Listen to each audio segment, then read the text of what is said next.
जय सिया राम। जय सिया राम। जय सिया राम। राधे श्याम। राधे श्याम। आज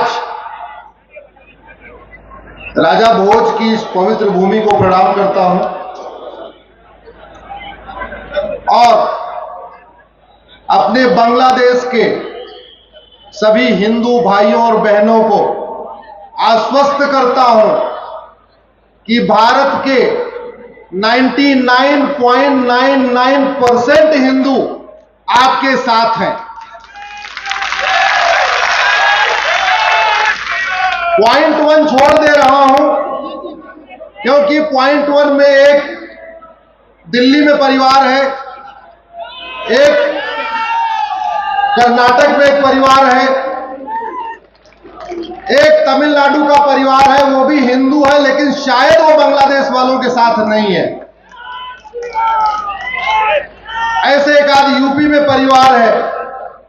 तो देश में 50-60 परिवार हैं जो हर मामले में सार्वजनिक रूप से अपना बयान जारी करते हैं, लेकिन बांग्लादेश में इतना नृशंस नरसंहार हो रहा है, इसके बावजूद उनका सार्वजनिक बयान नहीं आया है। तो ये मान के चलते हैं कि यानी जो कुछ बांग्लादेश में हो रहा है उनको मूक समर्थन वो दे रहे हैं। मैं आशा करता हूं ये जो 50 परिवार बांग्लादेश के मामले में शांत बैठे हुए हैं, चाहे वो दिल्ली का परिवार है या यूपी का परिवार है या झारखंड का परिवार है या तमिलनाडु का परिवार है, वो अपना मौन तोड़ेगा और स्पष्ट कर देगा कि वो बांग्लादेश के हिंदुओं के साथ है या बांग्लादेश के चरमपंथियों के साथ। भारत का एक हिस्सा चला गया, पाकिस्तान बन गया। पंजाब हमारा 2 टुकड़े हुआ, ईस्ट पंजाब और वेस्ट पंजाब। ईस्ट पंजाब हमारे पास है, वेस्ट पंजाब पाकिस्तान बन गया। आज वेस्ट पंजाब की क्या हालत है सबको पता है। ऐसे ही बंगाल के 2 टुकड़े हुए, एक बंगाल हमारे पास है, दूसरा बंगाल बांग्लादेश बन गया। उस बांग्लादेश की क्या स्थिति है सब देख रहे हैं। धीरे धीरे ये जो मजहबी उन्माद की आग है ये फैल रही है और आज बांग्लादेश में जो कभी ईस्ट बंगाल कहलाता था, वहां पिता के सामने बेटी का बलात्कार हो रहा है। हमसे बहुत सारे लोगों ने व्यक्तिगत रूप से संपर्क करके बताया कि परिवार को घेरते हैं और बच्चों के सामने मां का बलात्कार करते हैं, परिवार को घेरते हैं और भाई के सामने बहन का बलात्कार करते हैं, परिवार को घेरते हैं और पति के सामने पत्नी का बलात्कार करते हैं। वो जो बाबर, हुमायूं, तुगलक, गजनी, गौरी की सोच थी जिसको हमने किताबों में पढ़ा है, आज वो साफ साफ वहां दिख रहा है।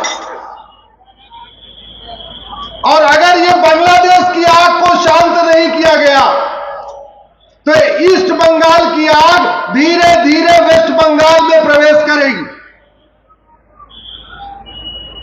आज राजा भोज की इस धरती से मैं सभी सांसदों, विधायकों, मंत्रियों से एक बात पूछता हूं कि अगर सारे पंथ समान हैं और मजहब नफरत करना नहीं सिखाता है तो पूर्व प्रधानमंत्री मनमोहन सिंह जी को, इंद्र कुमार गुजराल साहब को, आडवाणी जी को अपना घर, मकान, खेत खलिहान, उद्योग व्यापार छोड़कर क्यों भागना पड़ा?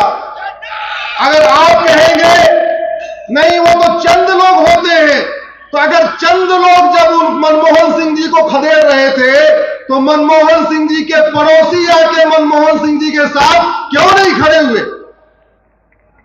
आज मैं यहां राजा भोज की धरती से भारत के सारे अधिवक्ताओं से और विशेष रूप से सुप्रीम कोर्ट और हाई कोर्ट के जजों से पूछ रहा हूं, अगर सारे पंथ समान होते हैं और मजहब आपस में बैर रखना नहीं सिखाता, तो सॉली सोराब जी को, फाली नरीमन साहब को,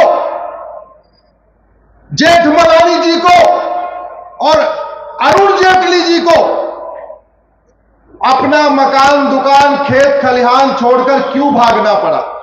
और जब भाग रहे थे तो उनके पड़ोसी जो कन्वर्टेड हिंदू थे वो उनकी मदद क्यों नहीं कर रहे थे? आज मैं भारत के सारे हीरो, हीरोइन, निर्माता, निर्देशक, फिल्म बनाने वाले, सीरियल बनाने वालों से पूछ रहा हूं कि ऋतिक रोशन के दादा रोशन साहब को सब कुछ छोड़ के क्यों भागना पड़ा? यश चोपड़ा, प्रेम चोपड़ा, राज कपूर, राजेंद्र कुमार, सुनील दत्त, इन लोगों को अपना मकान, दुकान, खेत खलिहान छोड़कर क्यों भागना पड़ा? और जब भाग रहे थे तो उनके पड़ोसी जो कन्वर्टेड हिंदू थे वो उनकी मदद क्यों नहीं कर रहे थे?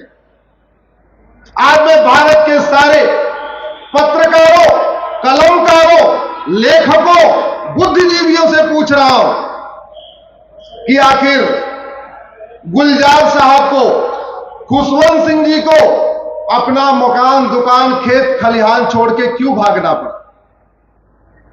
आज मैं सारे खिलाड़ियों से पूछता हूं कि लाला अमरनाथ, मोहिंदर अमरनाथ और मिल्खा सिंह जी को सब कुछ छोड़ के क्यों भागना पड़ा? क्योंकि जब जब भारत में कोई बात आती है, जब भारत में हम कहते हैं संविधान लागू करो, तो हमको ही सांप्रदायिक करार दिया जाता है। जिस भगवा झंडे से पूरा आजादी का आंदोलन हुआ, जैसे वो भगवा झंडा लेके हम निकलते हैं तो ये तथाकथित नेता, अभिनेता, लेखक, बुद्धिजीवी, पत्रकार, कलमकार हमको ही भगवाधारी बोल देते हैं। आखिर पाकिस्तान, आज बांग्लादेश में संविधान भी है, बांग्लादेश में सुप्रीम कोर्ट भी है, बांग्लादेश में सेना भी है, बांग्लादेश में टीवी चैनल भी है, बांग्लादेश में नेता, अभिनेता, लेखक, बुद्धिजीवी, पत्रकार, कलमकार सब कुछ है जो भारत में है।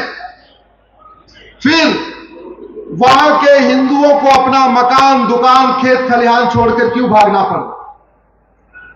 कुछ दिन पहले तो बांग्लादेश के सुप्रीम कोर्ट के जज साहब घर छोड़ के भागे और बॉर्डर पे भारत में घुसने की कोशिश कर रहे थे। हमारे बीएसएफ वालों ने पकड़ लिया। सोचिए, इस समय बांग्लादेश के सुप्रीम कोर्ट के जज, सर्वोच्च अदालत के न्यायाधीश अपना घर, मकान, दुकान, खेत खलिहान छोड़ के भाग रहे हैं, तो वहां के आम हिंदुओं की क्या दशा होती? मैं बार बार कहता हूं, भारत में संविधान है क्योंकि यहां हिंदू बहुसंख्यक है, भारत में लोकतंत्र है क्योंकि यहां हिंदू बहुसंख्यक है, भारत में समता, समानता है क्योंकि हिंदू बहुसंख्यक है, भारत के प्रधानमंत्रियों को भारत देश छोड़ के नहीं भागना पड़ता क्योंकि हिंदू बहुसंख्यक है, भारत की सेना विद्रोह नहीं करती क्योंकि हिंदू बहुसंख्यक है, भारत में वसुधैव कुटुंबकम चल रहा है, नारी सर्वमंगल मांगल्य चल रहा है क्योंकि हिंदू बहुसंख्यक। इस नफरत की आग को ठीक करना पड़ेगा। इसलिए मैंने एक पीआईएल फाइल किया सुप्रीम कोर्ट में और मैटर अभी सुप्रीम कोर्ट में चल रहा है।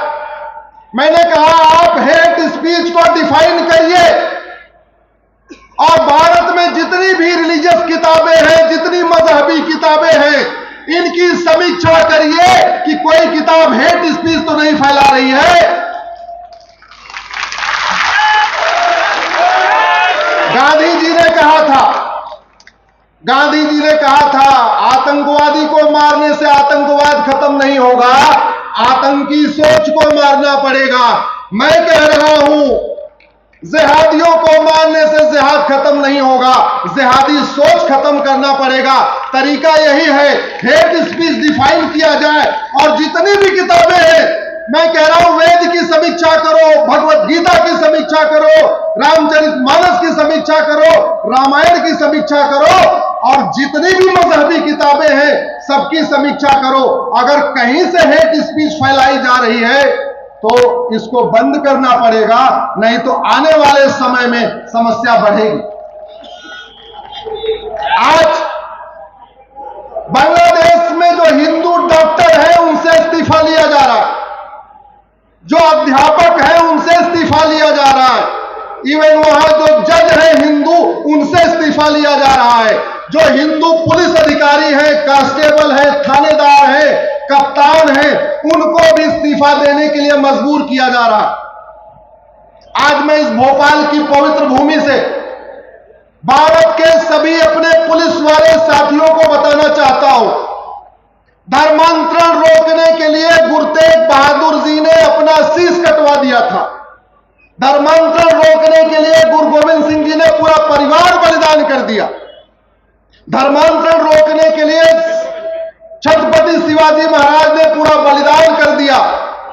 आप हमारे कहने से केवल एक काम करिए, जब कभी आपको धर्मांतरण की शिकायत मिले, या विशेष रूप से मैं अपने सारे थानेदार, सारे कप्तान से, अपने जितने सिपाही हैं, सारे पुलिस वाले भाइयों से कहता हूं, जब कभी आपको धर्मांतरण की शिकायत मिले, सीधे धर्मांतरण कराने वाले मिशनरियों, जिहादियों और उनके मददगारों पे एनएसए लगाइए, यूएपीए लगाइए, देशद्रोह की धारा लगाइए, वेजिंग वॉर लगाइए, गैंगस्टर एक्ट लगाइए।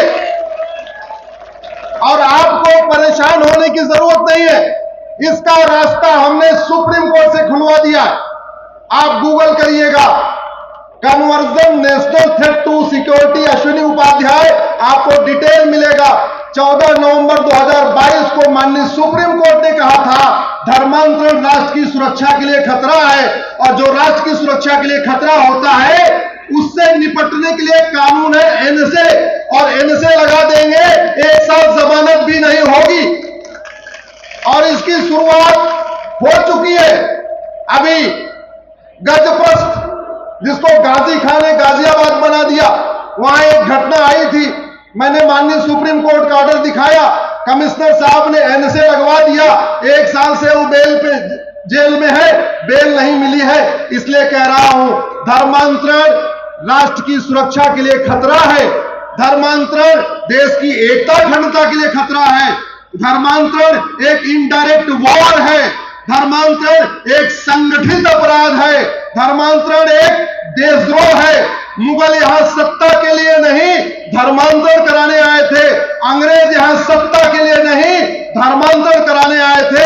इसलिए धर्मांतरण कराने वाले मिशनरियों, जिहादियों और उनके मददगारों, जो भारत में सफेद पोस्ट धर्मांतरण कराने वाले जिहादियों की मदद करते हैं, उनके खिलाफ ये 5 धारा लगाइए। जिस दिन आप लगाना शुरू कर देंगे, मैं गारंटी के साथ कहता हूं धर्मांतरण रुक जाएगा।